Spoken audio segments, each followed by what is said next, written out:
Daily Words of God. Satan once more tempts Job. Sore boils break out across Job's body. A. The words spoken by God. Job chapter 2, verse 3. And Jehovah said to Satan, Have you considered my servant Job, that there is none like him in the earth, a perfect and an upright man, one that fears God and eschews evil? And still he holds fast his integrity, although you moved me against him, to destroy him without cause. Job chapter 2, verse 6. And Jehovah said to Satan, Behold, he is in your hand, but save his life. B. The words spoken by Satan. Job chapter 2, verses 4 through 5. And Satan answered Jehovah and said, Skin for skin, yes, all that a man has will he give for his life. But put forth your hand now, and touch his bone and his flesh, and he will curse you to your face. C. How Job deals with the trial. Job chapter 2, verses 9 through 10. Then said his wife to him, Do you still retain your integrity? Curse God and die. But he said to her, You speak as one of the foolish women speaks. What? Shall we receive good at the hand of God, and shall we not receive evil? In all this did not Job sin with his lips. Job chapter 3, verse 3. Let the day perish wherein I was born, and the night in which it was said, There is a man-child conceived. Job's love of the way of God surpasses all else. The scriptures document the words between God and Satan as follows. And Jehovah said to Satan, Have you considered my servant Job, that there is none like him in the earth, a perfect and an upright man, one that fears God and eschews evil? And still he holds fast his integrity, although you moved me against him, to destroy him without cause. Job chapter 2, verse 3. In this exchange, God repeats the same question to Satan.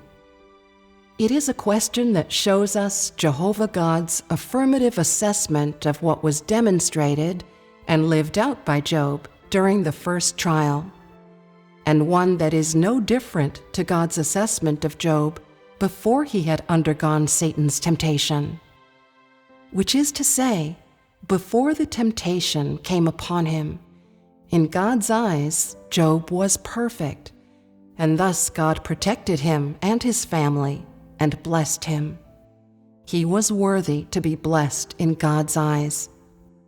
After the temptation, Job did not sin with his lips because he had lost his property and his children, but continued to praise the name of Jehovah. His actual conduct made God applaud him and give him full marks.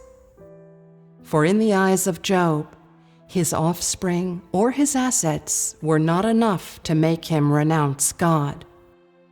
God's place in his heart, in other words, could not be replaced by his children or any piece of property.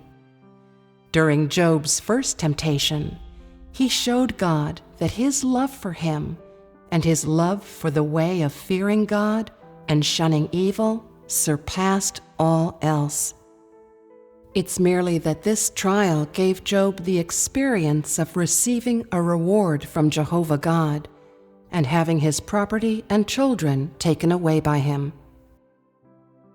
For Job, this was a true experience that washed his soul clean.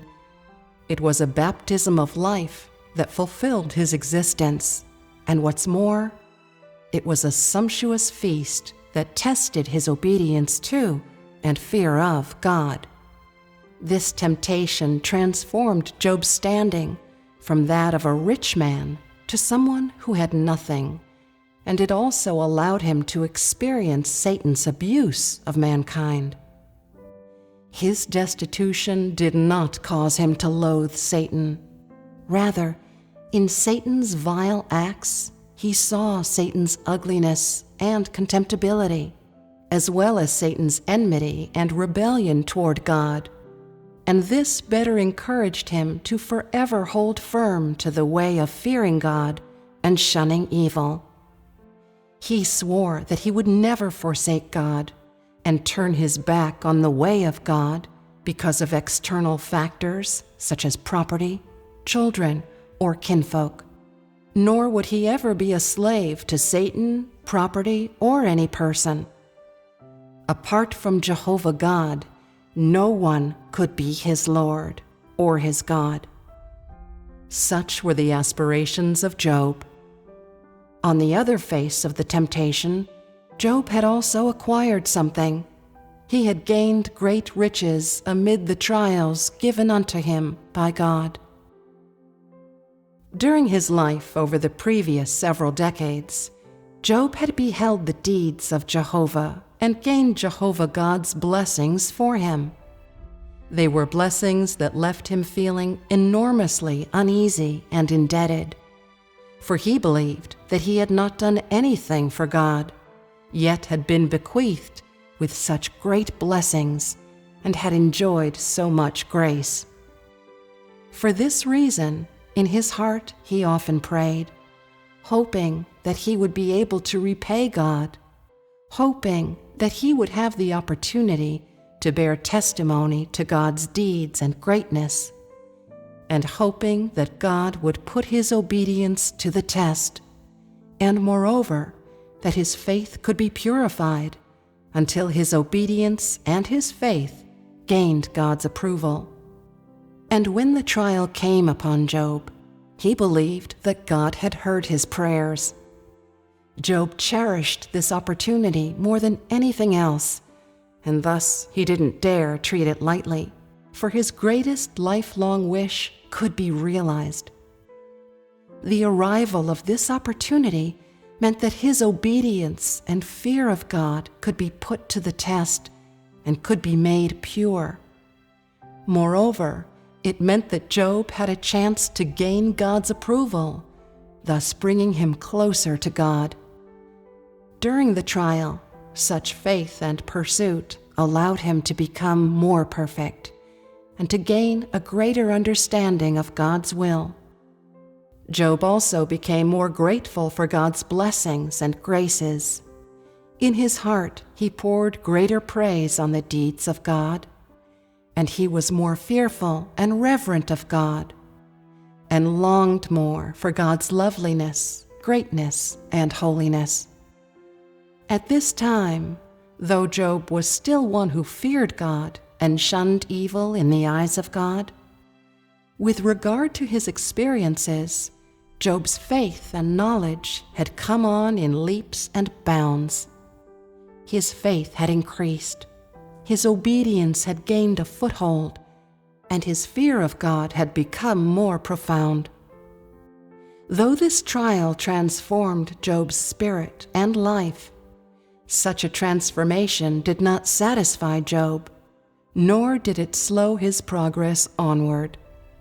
At the same time as calculating what he had gained from this trial, and considering his own deficiencies, he quietly prayed, waiting for the next trial to come upon him, because he yearned for his faith, obedience, and fear of God to be elevated during the next trial of God.